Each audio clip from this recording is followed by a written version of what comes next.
अस्सलाम वालेकुम। आज फिर से मैं आपके लिए बहुत ही बेहतरीन ट्रिक लाई हूँ। आज की वीडियो ट्रिग्नोमेट्रिक टेबल पर है। 10th स्टैंडर्ड में स्टूडेंट्स को ये ट्रिग्नोमेट्रिक टेबल याद करने में बहुत डिफिकल्टी होती है और इससे रिलेटेड सम्स को भी। जो ट्रिक मैं आपको बताने वाली हूँ उससे आपको बहुत ही इजीली टेबल याद हो जाएगा, इसलिए मैं कहूंगी वीडियो एंड तक जरूर देखेगा, आपके बहुत काम आएगी। Okay, so let's start the lecture.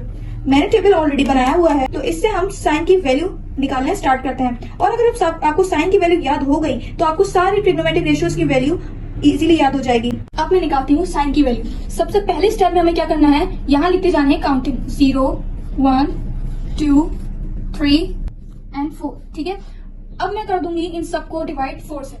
अभी कर देते हैं 4 से डिवाइड, कोई मुश्किल नहीं है। 3 डिवाइडेड बाय 4, 4 डिवाइडेड बाय 4। अब मैं इन सब पे लगा दूंगी रूट, 4/4 पे भी रूट लगा दिया। अब इनको करते जाएंगे सॉल्व। तो 0 को डिवाइड करेंगे 4 से तो क्या होता है 0, और इसका हम जब रूट लेंगे तो 0 का रूट क्या होता है 0 ही होता है। लिख देते हैं हम यहाँ पे जल्दी से। अच्छा, 1 डिवाइडेड बाय 4। अच्छा, 1 का रूट क्या होता है हमें सबको पता है 1 ही होता है। 4 का क्या रूट होता है 2 होता है। तो क्या यहाँ बना, यहाँ पे 1 डिवाइडेड बाय 2 बना। तो क्या निकालते हैं साइन 45 की वैल्यू। साइन 45 पहले तो हम कैंसिलेशन कर देते हैं ताकि इजी हो जाए। 2 1 2 एंड 2 2 4। अब क्या करेंगे, रेडिकल 1 डिवाइडेड बाय 2। तो 1 का रूट क्या होता है 1 होता है, यहाँ लिख दिया हमने। रेडिकल 2 क्या होता है, रेडिकल 2 तो रेडिकल 2 ही होता है, लिख दिया हमने यहाँ पे। कुछ मुश्किल नहीं था इजी। रेडिकल 3/4 कैसे लिखेंगे, रेडिकल का 3 हम कैसे लिखेंगे, रेडिकल 3 ही होता है, इसका रेडिकल 3 लिख दिया हमने यहाँ पे। और 4 का क्या रूट होता है 2 होता है, लिख दिया हमने यहाँ पे। रेडिकल भी बोल सकते हैं, रूट भी बोल सकते हैं, इसलिए मैं रेडिकल कभी बोलूंगी कभी रूट बोलूंगी, आपको परेशान नहीं होना। अच्छा, लास्ट में हम क्या करेंगे 4, इसको भी हम कैंसिलेशन कर देते हैं। 4 1 4 एंड 4 1 4। तो 1 का क्या रूट होता है सबको पता है 1 ही होता है, लिख दिया हमने यहाँ पे। अब आ गई साइन की वैल्यू। अब निकालते हैं कॉस की वैल्यू। अब सबको पता है कि साइन और कॉस आपस में कॉम्प्लीमेंट्री होती हैं, तो इसको हम रिवर्स कर देंगे। मींस मैं आपको करके बता देती हूँ कैसे रिवर्स करना है इसको। हमें जो हमें लास्ट में वैल्यू लिखी हुई है वो कॉस में फर्स्ट में उठा के लिख देंगे।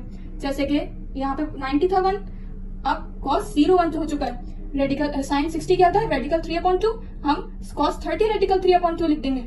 आते जा रहे हैं, रिवर्स होते जा रहे हैं। पहले ये लिखा, फिर सेकंड लास्ट लिखा, अब इसको इसकी बारी आएगी, इसका 1 रेडिकल 2 ही होगा। और अब ये इधर चले जाएगा, 1/2 यहाँ लिख देंगे। और 0 कहाँ चले जाएगा, फर्स्ट में था तो अब चले जाएगा लास्ट में लगा दिया हमने। ओके, नाउ साइन और कॉस की वैल्यूज हमें मिल चुकी है। As we know that 10 is the ratio of sine and cos. मैं यहाँ पे लिख के भी दिखा देती हूँ आपको। 10 किसका रेशियो होता है, साइन एंड कॉस का।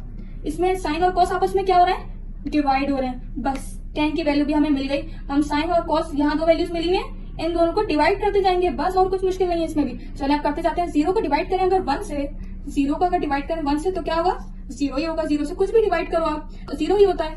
ठीक है, अब हम करेंगे 1 डिवाइडेड बाय 2 और रेडिकल 3/2 को हम कैसे करेंगे, देखें ये 2 और ये दोनों डिवाइड में है, तो इन दोनों को कर देंगे कैंसिल। मैं आपको करके नहीं दिखा रही, बस मैं आपको ऐसे ही बता रही हूँ। इन दोनों को क्या कर देंगे आप कैंसिल। ये दिखा हुआ है, मैं यहाँ पे लिख के भी शो भी कर देती हूँ ना। यहाँ लिखा हुआ है 1/2 और रेडिकल 3/2, ये डिवीजन का साइन है ये वाला। ठीक है, उसको अब हम कर देंगे, इन दोनों को कर देंगे कैंसिलेशन। अब क्या बचा 1 डिवाइड बाय रेडिकल 3 बचा है, लिख देते हैं हम यहाँ पे 1 डिवाइड बाय रेडिकल 3 हो गया। अब क्या करते हैं, रेडिकल 2 से रेडिकल 2 नीचे से नीचे कैंसिल कर देते हैं। रेडिकल 2 से रेडिकल 2 कैंसिल, क्या बचा दोनों का 1 बचा, लिख दिया हमने यहाँ पे 1। इन दोनों का भी नीचे से नीचे कैंसिल कर देते हैं, 2 नीचे के कैंसिल हो गए। इनका क्या बचा है, रेडिकल 3 डिवाइडेड बाय 1। अच्छा, रेडिकल 3 में लिख सकती हूँ क्योंकि अगर डिवाइड में 1 आ जाए तो उसकी वैल्यू नहीं होती, हम उसके बगैर 1 की भी लिख सकते हैं, बात वही होती है। अच्छा, अब और से देखिएगा 1 को इस बार डिवाइड कर रहे हैं 0 से। 1 को अगर 0 से डिवाइड करें तो आंसर आता है हमारा नॉट डिफाइंड। इसको डिफाइंड नहीं किया जा सकता, इन्फिनिटी भी कहलाता है ये। ठीक है, 1 से 0 अगर 0 डिवीजन में आ जाए तो हम क्या लिख देते हैं, नॉट डिफाइंड। ठीक है, चलें अब एक गेम करते हैं। नॉट डिफाइंड लिख दिया हमने, अब एक चीज करते हैं मजे की, हम करेंगे जिगजैग। नॉट डिफाइंड यहाँ लिखा था, लिख देंगे यहाँ नॉट डिफाइंड, यहाँ भी लिख देंगे नॉट डिफाइंड। हो रहा जिगजैग, यहाँ पे भी लिख देंगे नॉट डिफाइंड। 4 जगह हमने नॉट डिफाइंड लिख दिया। कैसा था, मजे का था। नॉट डिफाइंड मैंने लिख दिया जगह जगह, लेकिन आपको और इजी हो जाएगा याद करने में। अब हम करते हैं कॉसेक की वैल्यू निकालते हैं। कॉसेक में क्या करेंगे, कॉसेक हमें सबको पता है, कॉसेक किसका रेसिप्रोकल होता है, कॉसेक होता है, मेरे साथ कहेंगे मिस कॉसेक तो 1/sin का रेसिप्रोकल होता है जी। कॉसेक होता है 1/sin का रेसिप्रोकल। तो समझ आया कुछ हम क्या करने वाले हैं। कॉसेक की वैल्यू निकालने के लिए हम क्या करेंगे, साइन को करते जाएंगे रेसिप्रोकल करते जाएंगे। चले हम करते हैं। नॉट डिफाइंड तो हमारा लिखा हुआ है, 1/2 का रेसिप्रोकल क्या होगा 2 होगा ऑब्वियसली। 1 अपॉन रेडिकल 2 का क्या होगा? रेडिकल 2 ही होगा। रेडिकल 3 अपॉन का क्या अपोजिट होगा? 2 अपॉन रेडिकल 3। 1 का अपोजिट क्या होगा? 1 ही होगा। अब निकालते हैं सेक। सेक किसका रेसिप्रोकल होता है? आप झटपट बता देंगे मिस ये तो कॉस का होता है रेसिप्रोकल। अब क्या करेंगे? कॉस को रेसिप्रोकल करते जाएंगे।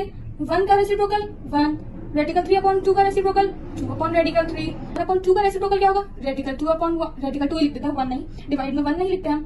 तो चलो हम थोड़ा सा बड़ा करके लिख देती हूँ, रेडिकल 2 अपॉन 2 का अपोजिट क्या होता है? 2, एनडी वहां पे लिखा हुआ। अब क्या करेंगे? कॉट। कॉट किसका रेसिप्रोकल होता है? tan का। बस हमें साइन की वैल्यू अगर मिल गई तो हम देखें कितनी इजीली हम सारी वैल्यूज निकालते चले जा रहे हैं। अब कॉट निकालते हैं। कॉट किसका रेसिप्रोकल होता है? tan का। तो tan को हम लिखते जाएंगे 1 अपॉन रेडिकल 3 का अपोजिट रेडिकल 3। 1 का 1 ही रहेगा। रेडिकल 3 का क्या होगा?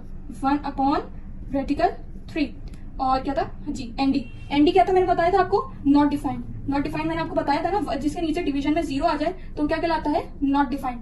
तो अगर नॉट डिफाइंड को अगर इसी को मैं रेसिप्रोकल कर दूंगी तो 0 ऊपर चले जाएगा और 1 नीचे आ जाएगा। और 0 अगर ऊपर हो तो फिर आंसर क्या आता है? 0 ही आता है। 0 से कुछ भी डिवाइड हो 0 ही आता है, मैंने आपको ये बता चुकी हूँ। तो अब हम क्या लिखेंगे? यहाँ लिख देंगे 0। हमारा आंसर हो चुका है सॉल्व। इस पूरे ट्रिग्नोमेट्रिक टेबल को लर्न करना बहुत ही डिफिकल्ट होता था। इस ट्रिक से बहुत ही इजी में आप बना सकते हैं और एग्जाम के टाइम पे रफली लिखकर इससे रिलेटेड क्वेश्चंस भी सॉल्व कर सकते हैं और आपको बहुत इजीली आंसर हो जाएगा। अगर आपको ये वीडियो अच्छी लगी हो तो लाइक जरूर करेगा और अभी तक सब्सक्राइब नहीं किया तो जाकर करें, देर किस बात की है बच्चों।